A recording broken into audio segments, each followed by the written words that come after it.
Next question is question 12. A 20 by 20 grid is divided into unit squares, some of which are painted black. If none of the black squares share an edge, but some may touch diagonally, what is the largest number of squares that can be black? So what they are saying here is that you've got a grid, and if you've got two squares, they're adjacent to each other, they must not touch each other.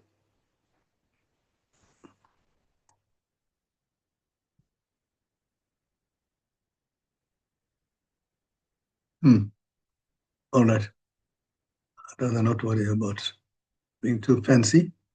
Okay, if you got another square, you can't have a square which is next to it like this. You mustn't touch. But they can touch diagonally. In other words, I could have another square here. Like that. Sorry for the bad diagrams. But you can do this, but this is not allowed. All right, so the question is, what is the largest number of squares that can be black? Now, this is quite an easy problem, actually. So let's just go straight into it.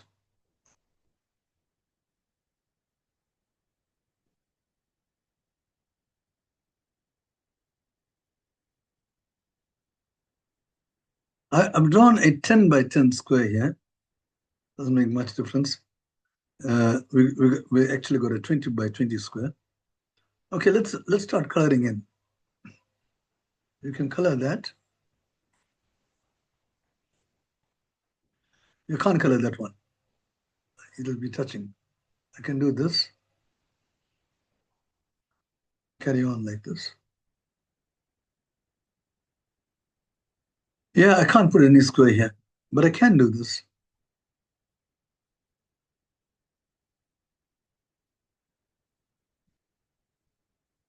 And so on. So in other words, you got a 20 by 20 square. So half of each line can be colored, can be shaded. So like this, if you go right through, you've got 20 rows, but each row has got only 10 shaded. So you got 200 for the first one.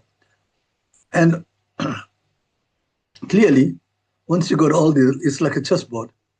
If you colored all this, you cannot put any, you cannot fill any other square. None of these squares in between the white squares can be filled, because otherwise they will be violating the condition. So this is maximum, right? Because you cannot increase this number. Okay, so the answer is 200. The second part of the question says, it says that suppose you got the same situation, but now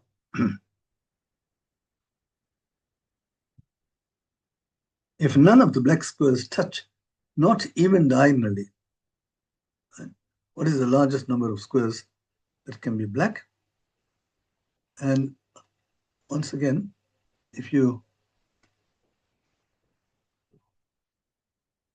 do the same thing, you can start the same way, but now you're not allowed to touch this diagonally. So you can't put anything on the second line, right? Because otherwise, it'll either touch squares on the side or diagonally. So second line cannot be filled. The third line can be filled in exactly the same way as the first line. So here you've got only 10 rows will be filled. I'm sorry, you've got 20 rows altogether.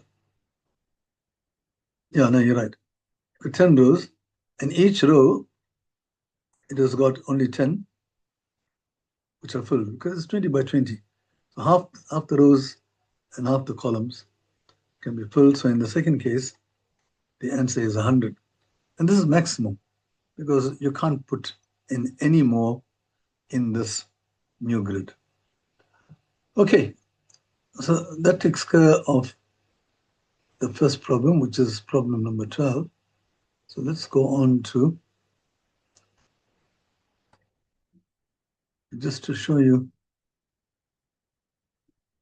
so you can see right at the end of each of these sentences, for 200 and 100, as we have shown.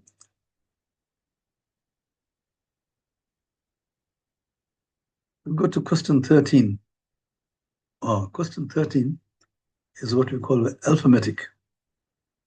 I don't know why they call it alphametric. Oh, yes, of course. Alphabet and arithmetic. Okay, nice word. Remember to write down your workings. We have to solve this. I'm not going to explain what it means, but each letter is representing a number, and it can be any number from 0 to 9. But leading zeros are not allowed. The only exception, you can't have a 0 in front. Okay. This has to be a 5-digit number, and this has to be a 6-digit number. Now, these problems, it's not a lot. Sometimes you can do it logically, but there's a lot of trial and error. So let's try a couple of things. Okay, so you got, I think it's important to say that this, oh, interesting, virus, corona, 2021. This was a bad year. I don't know how old you were when this virus devastated the entire planet. So that's the year they put this as a reminder that this was a bad year. Coronavirus. All right, so the only thing we have to notice is once you choose virus, then the second one is exactly the same. But what's important is that this thing here is the same as those. So whatever you put here, this has to be the same as that. And this O is repeated.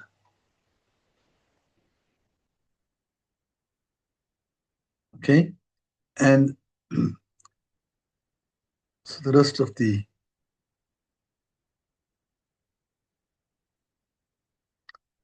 letters, you can't have the same letter having two different symbols, or the same number.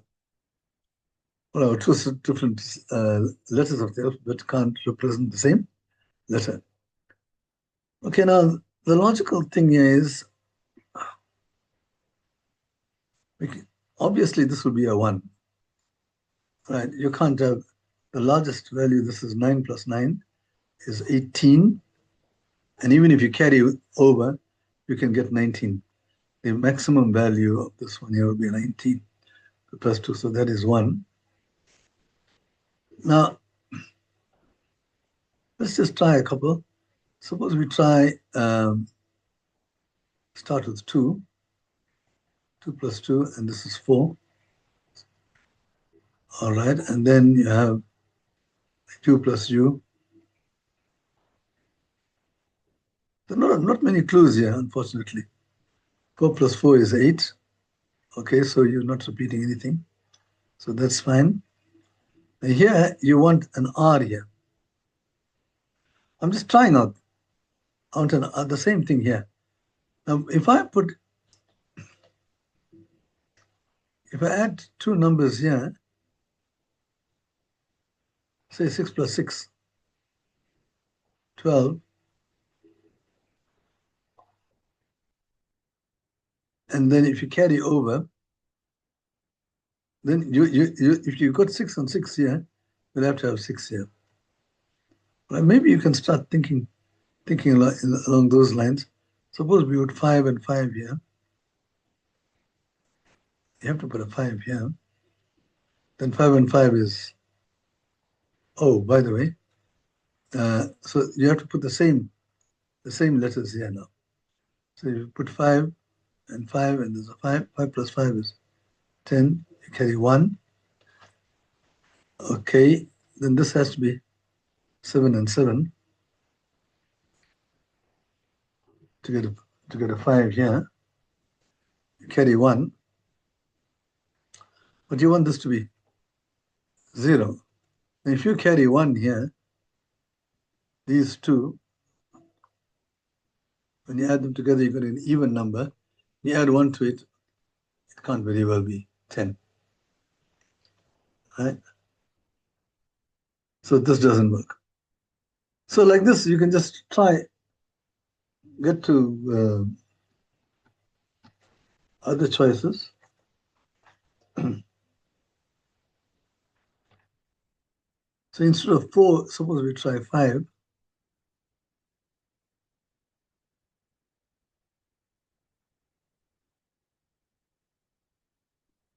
Keep the 2 there.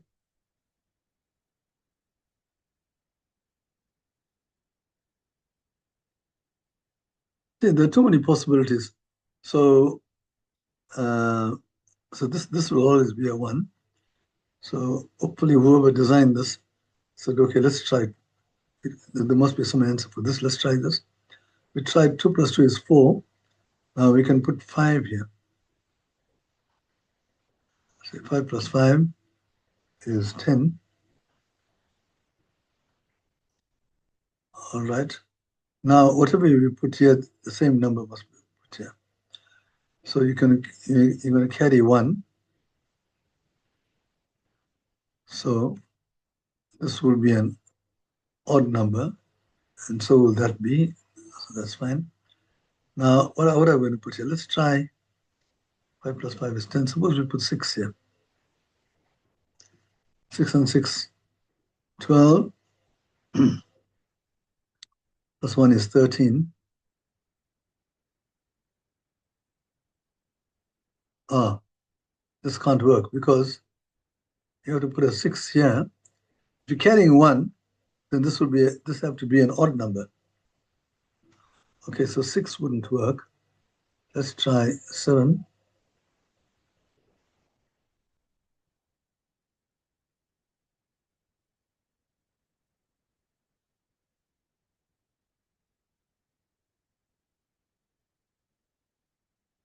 Seven, seven, 7. You have to have an odd number.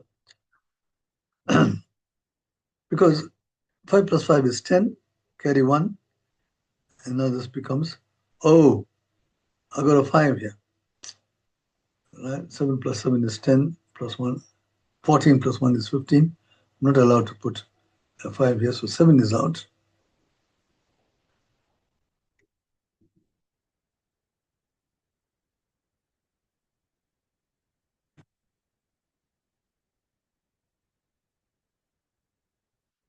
I could have tried an odd number, smaller one. I missed out 3. Let's try 3.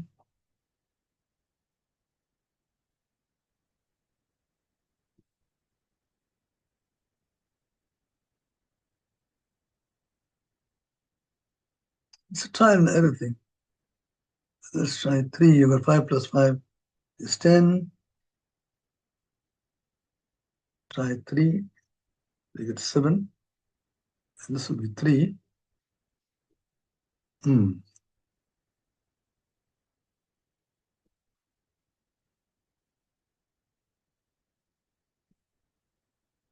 So that doesn't work.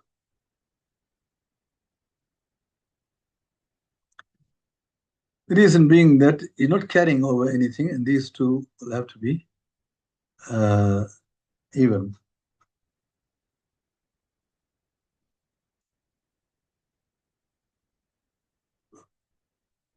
So like this now, you can keep traveling.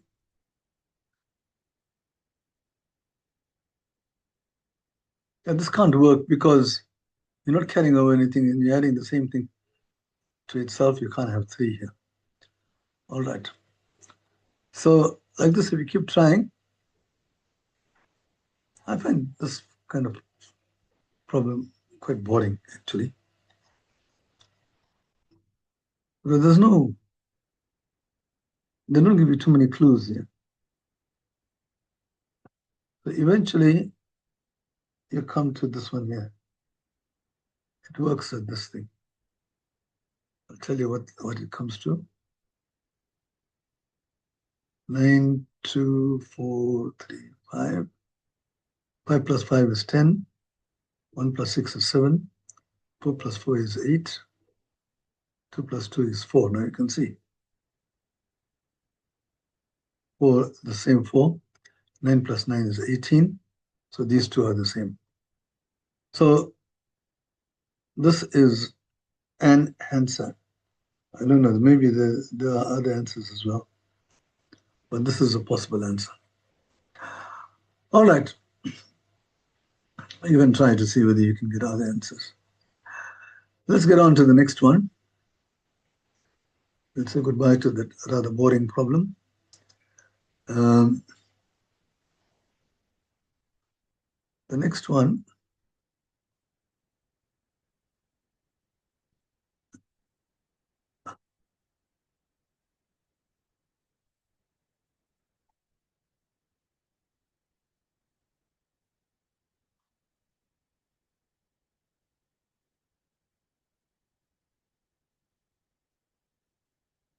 Yeah, so that is, I told you, I knew the answer, so I went up to that point.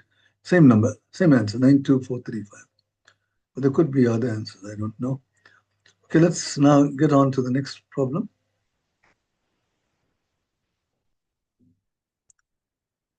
Okay, there's a long story here. It says Alice, Brad, Christine, David, Erin, and Farah. Interesting. They all the letters A, B, C, D, E, F. So we can call of them, each of them by their letters. A, B, C, D, E, F. They went to a breakfast together and sat around a circular table eating pancakes. Alice ate more pancakes than the person to her right, but fewer than Christine, and it goes on. Oh, a huge story here.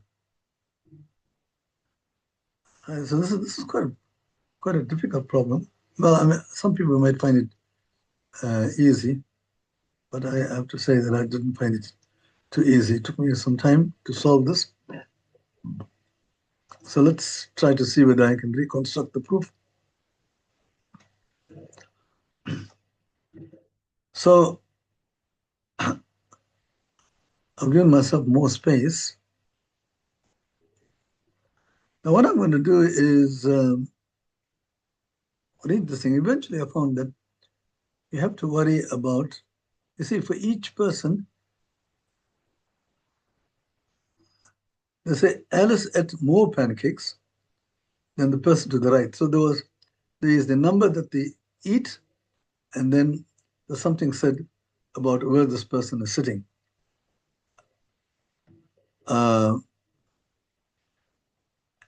So let's take the first statement here. Alice ate more pancakes than the person to her right, but fewer than Christine. Now that's we can say A is, we'll say less than C, right? Fewer than Christine. Now Brad ate fewer pancakes than the person to his right. We don't know who that is, but more than Christine. So Brad ate more than Christine. I will come back to the other statements. Christine ate fewer pancakes than the person to her left. We don't know who that is, but more than David. So Christine ate more than David. And David ate more pancakes than the person to his left. Right? Again, but fewer than Aaron. So David ate fewer than Aaron. Pharaoh was not hungry and did not eat any pancakes at all. So Farah at 0 pancakes. Let me see whether I can put these in an order of increasing number of pancakes. So if you start with Farah, which is 0, Farah goes right to the bottom. Now, the other ones, B is greater than C is greater than D. So we can put B, C, D. We'll try to put it in increasing order this way. Right, so A is less than C. So where is A? A is below. Now, A could be down here, or it can be in between. Okay. I've recorded that, recorded that. Now D is less than E. Now the only way that can happen is if E is right at the top. No, E could be here, or there. D is less than E. All right, so this we'll hold on with this to see what we can do. F equals 0, that's right at the bottom. Okay, now let's have a look at what these guys are saying.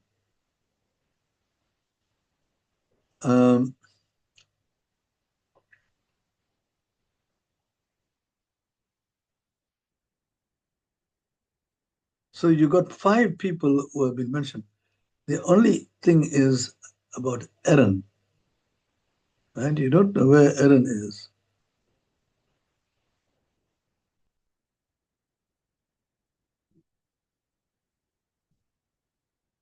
Oh, but the last one, oh no, there's Aaron. So D is less than E, yeah, okay. So E is somewhere here. Okay, now let's put them around the table. And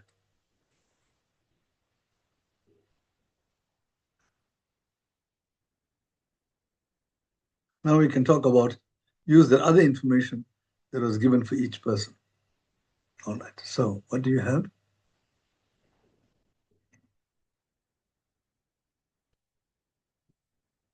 Alice ate more pancakes than the person to her right. So you've got Alice, and to her right is on this side. No, that's left. So this person who is right next to her,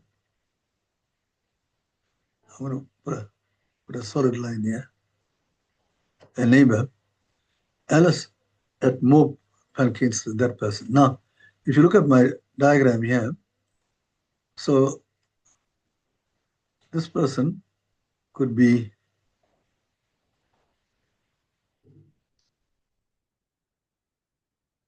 D. We don't know where E is. Oh, but oh no, E is up here. E is what we knew something about Aaron, and that was the D at fewer than Aaron. So also he is fewer than Aaron, but we don't know what his relationship with A is. So this could be D, E, or F, the neighbor, because we say that Alice ate more pancakes than to the person on her right. So Alice ate more pancakes than one of these 3 people, and that person is on her right, immediate neighbor. Okay, so let me just, there's too much of information here. Right, we use that. Fewer than Christine, we use that. Now, Brad ate fewer pancakes than the person to his right. So you got Brad somewhere. At fewer. That means Brad was sitting right at the top here. So he had fewer than the person to his right. So this person must have been E. That's the only one that is missing in this whole story here, right? So Brad had fewer, so that E must be sitting at the top.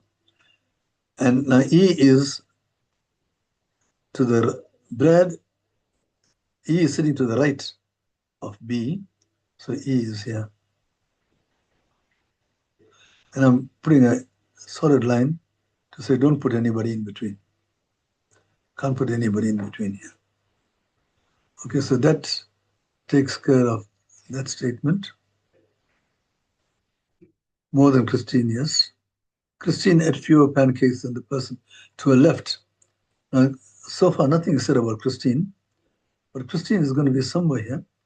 Christine ate fewer pancakes than to the person on left. Now, Christine ate fewer pancakes than either B or E. Right. So now listen carefully. Christine ate fewer pancakes. So the person to the left of Christine,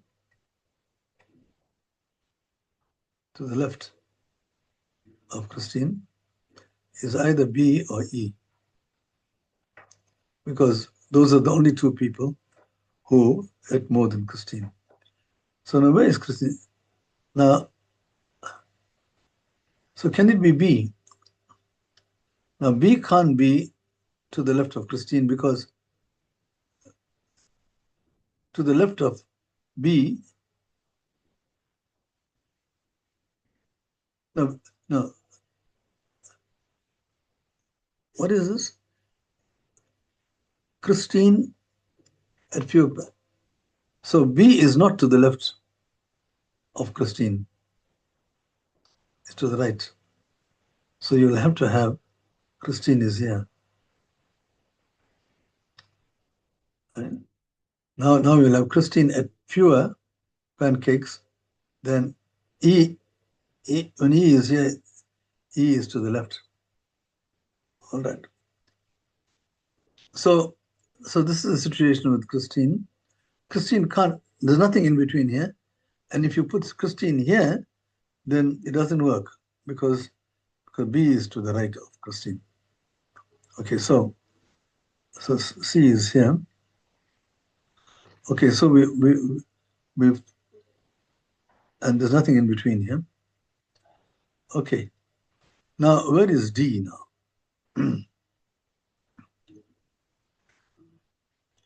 So E is out, because E is being placed somewhere. So there's either D or F here. So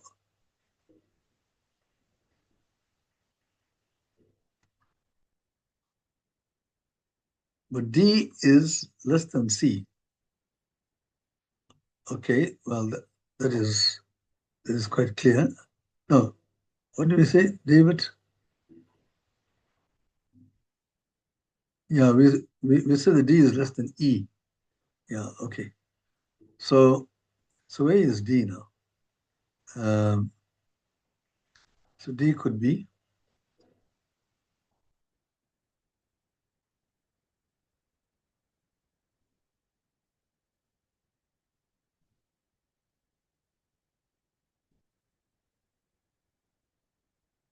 so F is 0. So let's just put F here. And I think we can put D in between.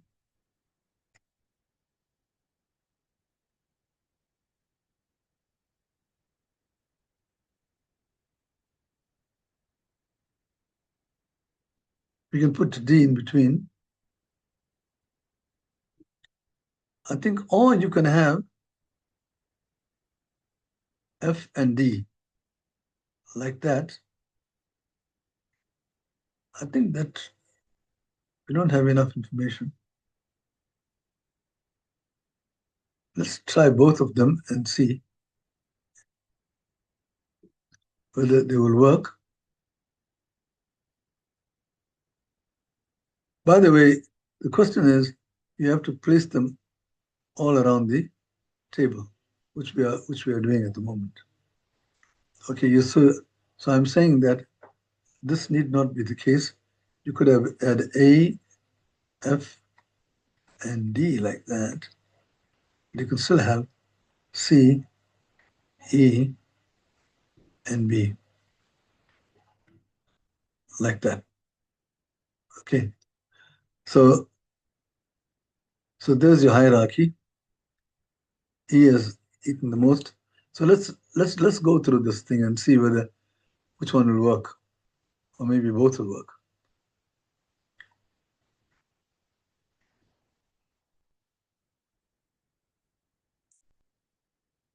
And this is taking a long time.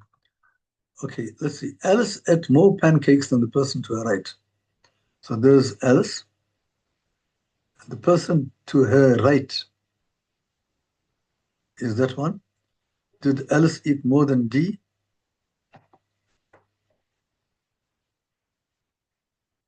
Well,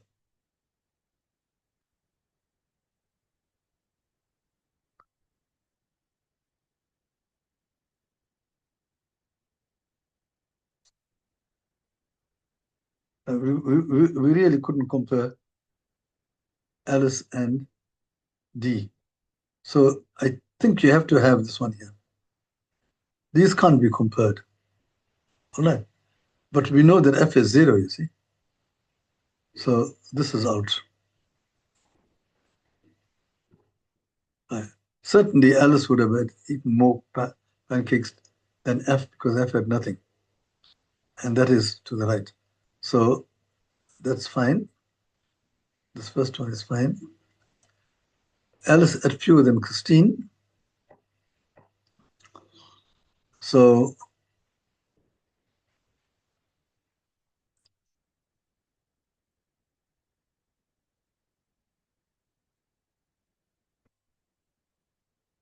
we've already used that. Brad we only worry about right or left now. Brad ate fewer pancakes than the person to his right. So let's look at Brad. Who is to his right? It's E. And yes, B is less than E. So that statement is fine. Christine ate fewer pancakes than the person to her left. So let's have a look at Christine. Now, who is to her left of Christine? Is E. Is C less than E? Yes. In this hierarchy, C is less than E. So that is fine. And David ate more pancakes than the person to his left. Let's see who's to the left of David. To the left of David is F. Yeah, certainly he ate more pancakes than F. F ate nothing. Okay, so all these conditions are satisfied. And so this is fine. They don't ask you, they only ask you to place them. And this is the way they are placed. All right, if I go back to the question, determine the seating arrangements of the friends around the table and prove that it's the only solution. Yeah, okay, the way we did it, we thought that there were two possibilities, but it didn't work because we know nothing about A and D. So this is the only solution. Okay, so the solution that we got is that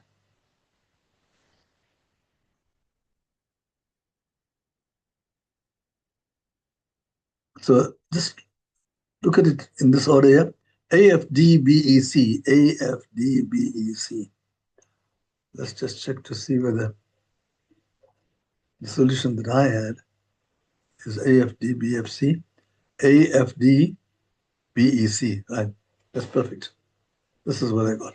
And now you can see I argue it out completely like this. So in case you didn't follow the logic of my logic, you can do that. So the way I did this was to get the hierarchy, to see who's at the highest and who's at the lowest. We were able to get it almost. Only one case was a doubtful starter. But in the end, the doubtful starter was fine.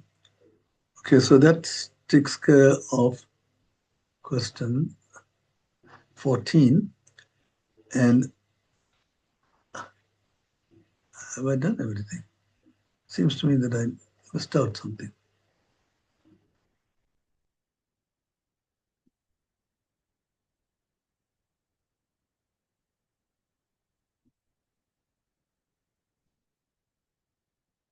All right, okay.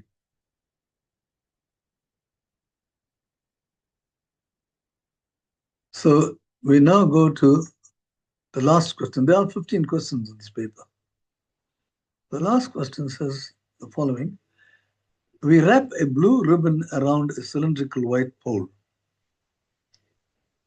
placed at an angle of 45 degrees. In this way, we get a blue spiral around the pole with a white spiral where the ribbon does not cover the pole. Okay, we can understand that. And they give you the radius of the pole. It turns out that the white and the blue spirals have the same width. The question is, what is the width of the ribbon? Now, this is quite difficult to work out because we can't see the other side, you see. So how do we do this? So what I did was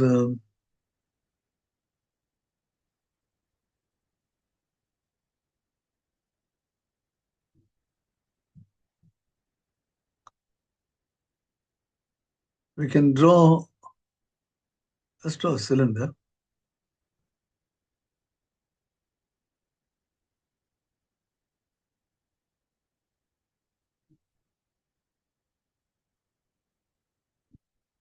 And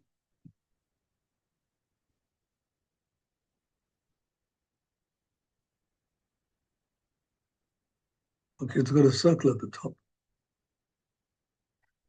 and a circle at the bottom, which you can't see. Now, how do we wrap this ribbon? What I would do is I will open out the bottom and cut that ribbon out so that it fits exactly onto the base. I don't want anything to stick out, but it makes an angle of 45 degrees. So at the bottom, the ribbon looks like this.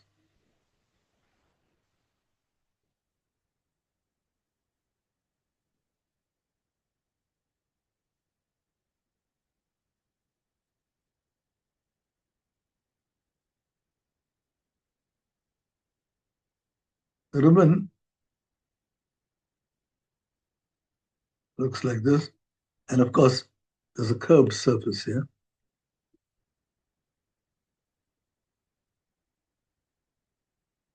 All right, so it makes an angle of 45 degrees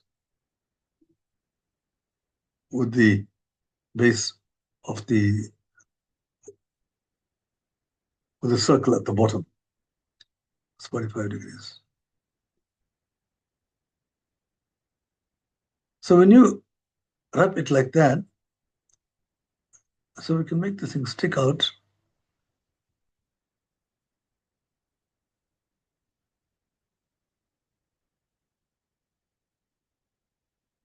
What happens is it goes round like this. And then maybe a lot of stripes like this. But at the end, it must come back to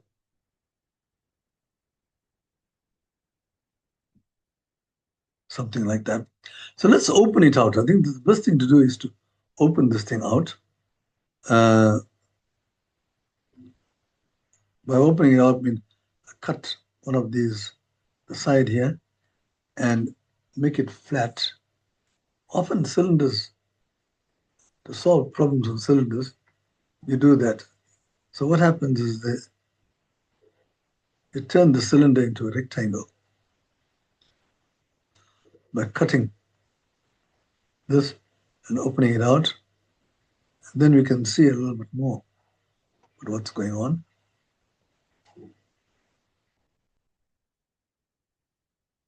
Okay, now if you look at this part here, what happens here is that you can see this part here, it comes down like this. like that.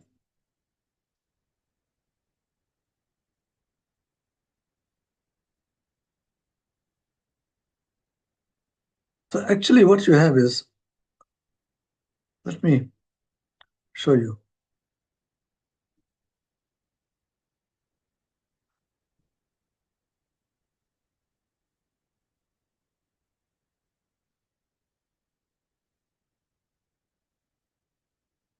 You have something like this.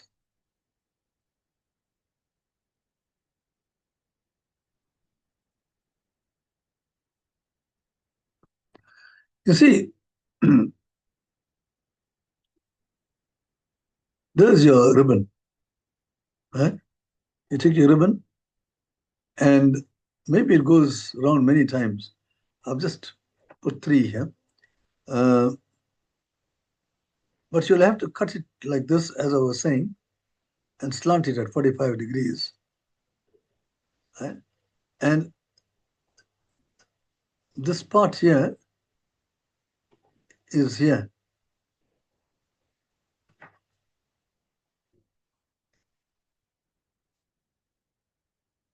You see, the sticking part is actually like that.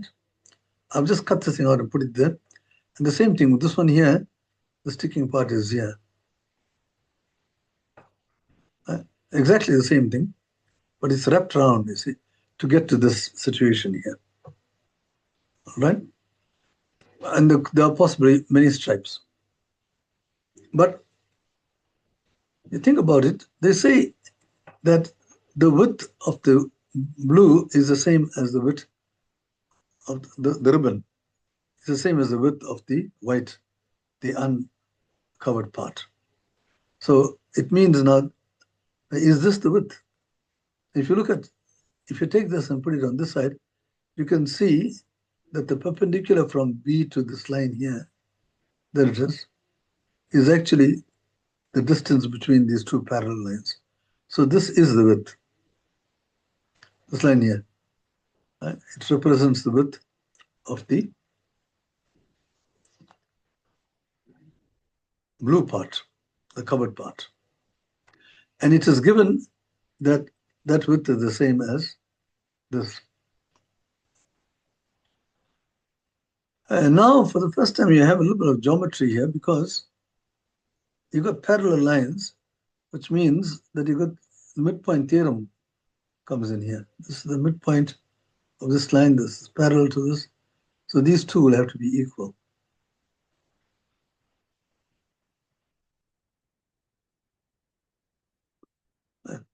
Now, we've opened this thing out, and it was given that the cylinder has got the circle, that the cylinder has got a circular base at the bottom whose radius is 2 centimeters. I just want to check that out. The radius of the pole is 2 centimeters. Can you see? All right. So when you open out that circle, what we see at the top is a circumference. Or maybe we can do it here. We're opening it out and flattening it. So this is the circumference. When the circumference is 2 pi r, the radius is given as 2, so it's 4 pi. So the circumference is 4 pi. So the length here is 4 pi right across here. So each part will be 2 pi. Because these are equal, see, by the midpoint theorem. So if I just take all these things out,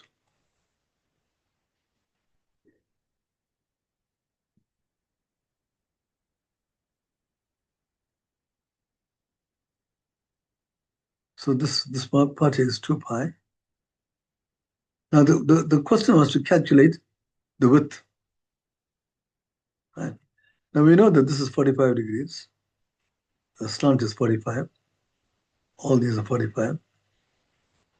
So if this is 45, this is also 45. 90 degrees, yeah.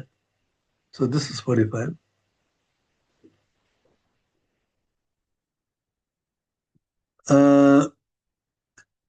And this is 45. So now you can work out the width from this little triangle here. Or even from this other triangle, this triangle here, because I know that this is 2 pi, you see.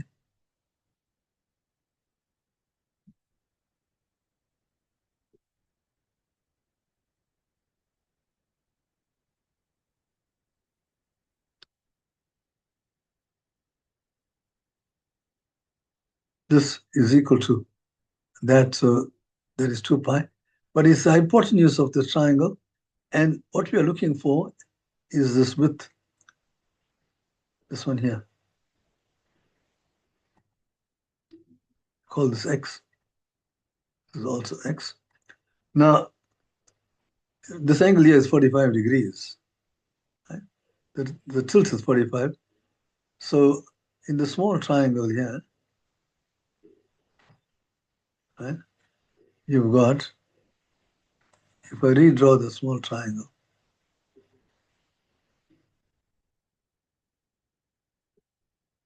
I've got 2 pi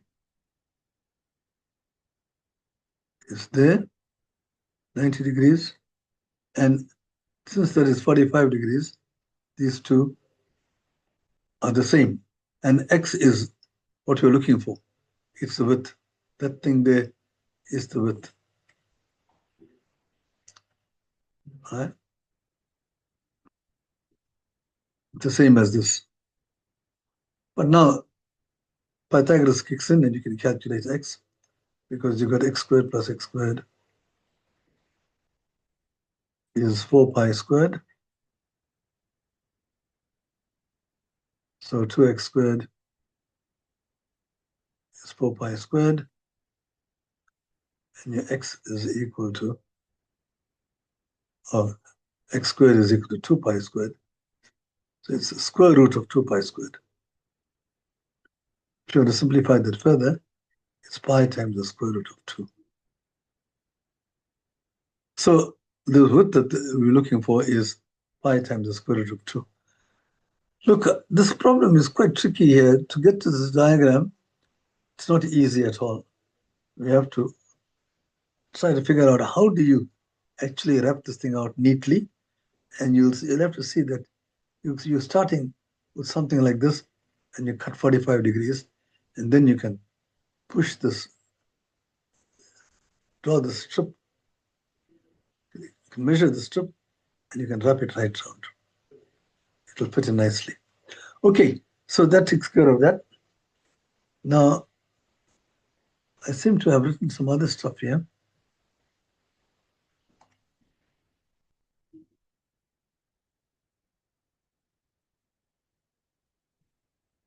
I'll try to spell out this thing. Let's us first open up the cylinder into a rectangle. Okay, so you can read this thing, and it's just an explanation, maybe slightly different from what I was saying, but you can read that. It comes back to the same answer. We had square root of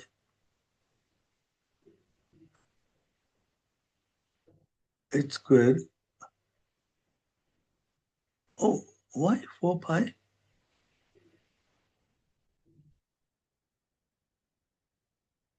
That's not what I had. I had 2 pi, pi root 2.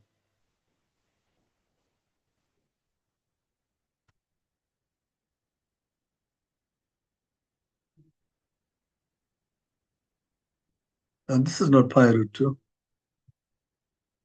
You had h squared. This is actually 2 pi.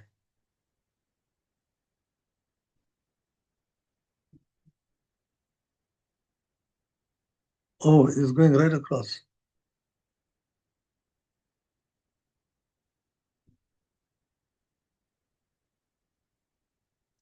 No, it seems to me that it's more like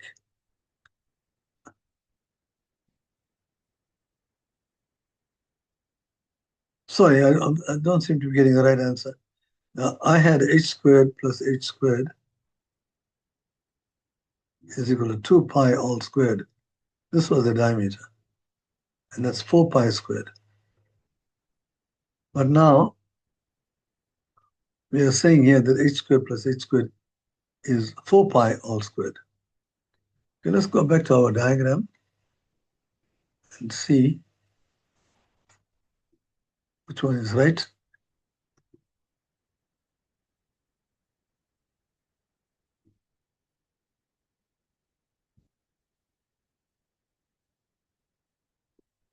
You see, the h is the width of the, let the width of the wrap be h. The question is,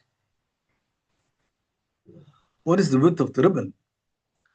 Yeah, the width of the ribbon is going to be across here. So it's not the width of the whole wrap, whatever that may mean. Okay, so I think this answer that I've got is wrong.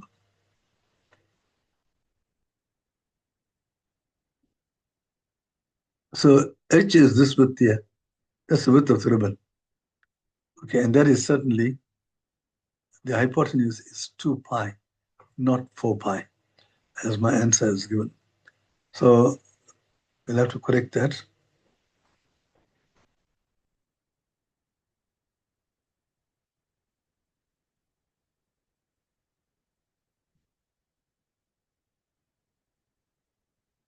So h is actually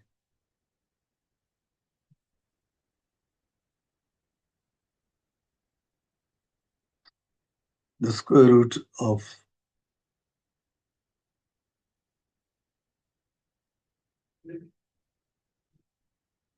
8 pi squared.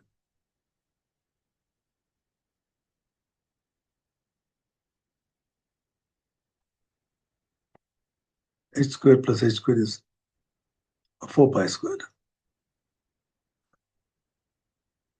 And it's not 4 pi all squared. And I think this is the correct answer. Seems to me that that is wrong. All right. So thank you very much. This is the last problem because there are 15 problems in this paper, and we've just finished it.